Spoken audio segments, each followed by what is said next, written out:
Senador, eu começo com o senhor. O senhor está aqui hoje para nos trazer um pouco a visão da oposição sobre tudo isso que está acontecendo. O senhor foi secretário da Previdência no Ministério da Economia de Paulo Guedes, que era uma espécie de interministério, né, naquela grande pasta da economia que Paulo Guedes criou.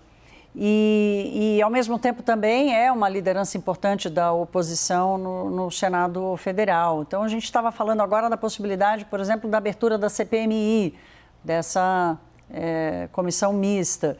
Qual é a chance dela acontecer? Como é que está a articulação? Bom, Thaís, primeiro é importante colocar que são os mesmos personagens, os mesmos métodos, e nós já sabemos o final desse filme. O ministro Carlos Lupe, né, é aquele mesmo que foi ministro do Trabalho dos governos Lula e Dilma e foi demitido por suspeitas de corrupção, né, em 2011, se eu não estou enganado. Então, a situação se repete, está no DNA, né, do Partido dos Trabalhadores esse tipo de situação, é recorrente, né? E é importante colocar também, Thaís, a diferença de comportamento. Eu fui secretário de Previdência e Trabalho entre janeiro de 2019 e março de 2020. Né? Nós já entramos no governo com a medida provisória contra fraudes. Né? 18 dias depois do início do governo do presidente Bolsonaro, nós apresentamos, né, uma medida provisória que foi convertida em lei em junho, né, que atacava uma série de problemas no sistema previdenciário e que economizou no primeiro ano quase 5 bilhões de reais. E entre esses problemas estava a questão dos consignados, que ao contrário do que a narrativa do governo fala, não começa em 2019, começa em 1991. Aliás, esse governo do PT, ele gosta muito de narrativa e de mentiras, porque aprendeu, né, que mentindo de forma reiterada passa uma impressão diferente para a população brasileira.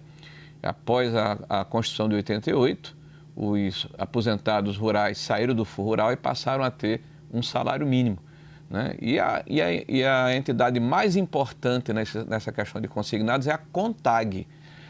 Quem não conhece a CONTAG é a confederação que congrega trabalhadores rurais em todo o Brasil e que tem uma ligação histórica com o PT, com o MST, né, com trabalhadores rurais, e que ao longo de mais de 30 anos atestava através dos sindicatos rurais a aposentadoria dos trabalhadores rurais. A gente está falando de mais de 10 milhões de pessoas.